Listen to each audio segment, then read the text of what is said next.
Vous écoutez Culture Média sur Europe 1, 9h30, 11h avec Thomas Hill et votre invité Thomas ce matin. Oui, je reçois ce matin Camilla Pieve-Paliès. Vous êtes directrice de programme chez Studio 89, filiale d'M6, qui produit Top Chef, Les Traîtres, The Power ou encore Marié au premier regard, qui sera diffusé ce soir sur M6. Et juste derrière, donc à 23h10, il y a votre nouvelle création, ça s'appelle Arnaqueur ou Prince Charmant.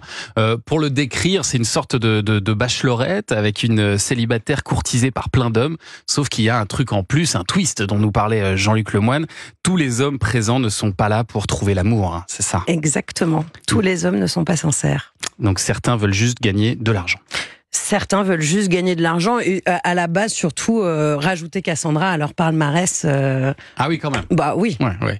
Parce qu'en fait, si un arnaqueur arrive à séduire la belle Cassandra, il remportera 20 000 euros. Ah oui. Donc son but à elle, c'est justement de démasquer ces arnaqueurs.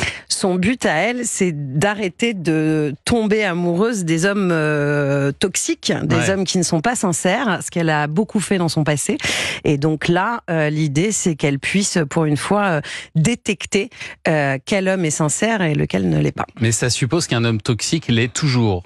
Pas du tout. Ça suppose qu'un séducteur est un séducteur pendant une période de sa vie. Il y a des moments, des âges où on a moins envie de construire, de s'installer, de fonder une famille.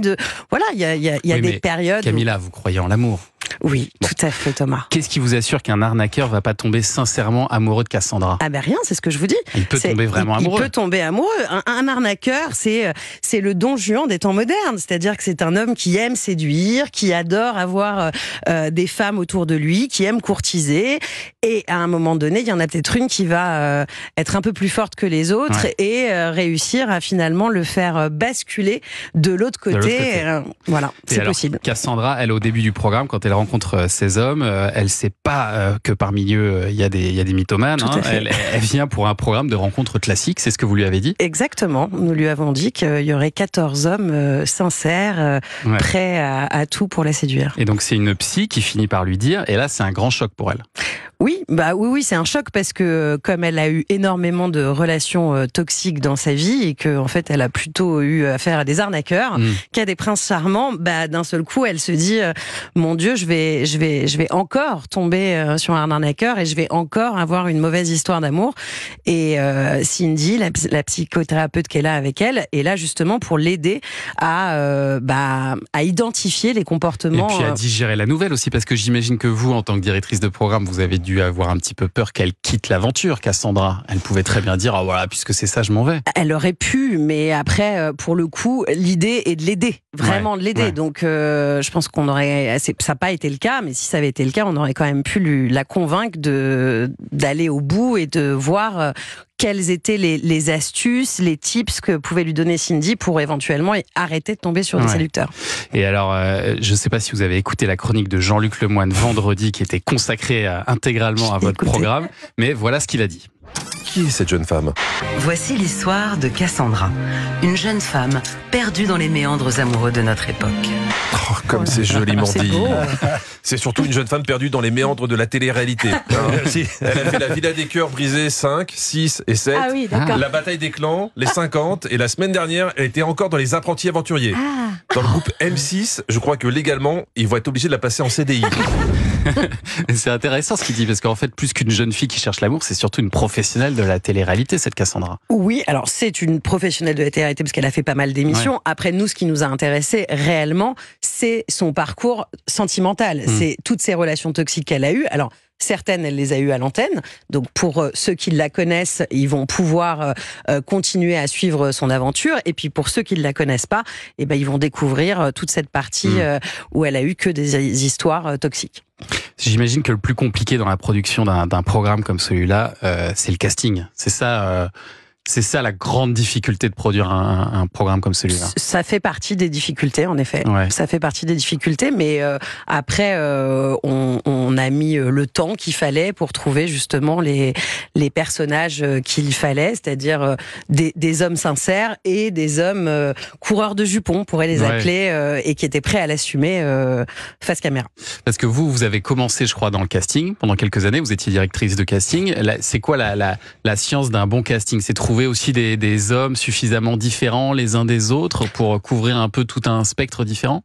L'idée d'un casting, c'est que tout le monde puisse s'identifier. Donc, bien évidemment qu'il faut des profils différents, avec des aspérités différentes, afin que tout le monde puisse se reconnaître, s'amuser et s'identifier. Physiquement, on s'identifie rarement. Du coup, ils sont très musclés, très beaux, même les jeunes filles. Pas tous. Ils sont pas tous très musclés. Josh est pas très musclé. Yacine n'est pas très musclé.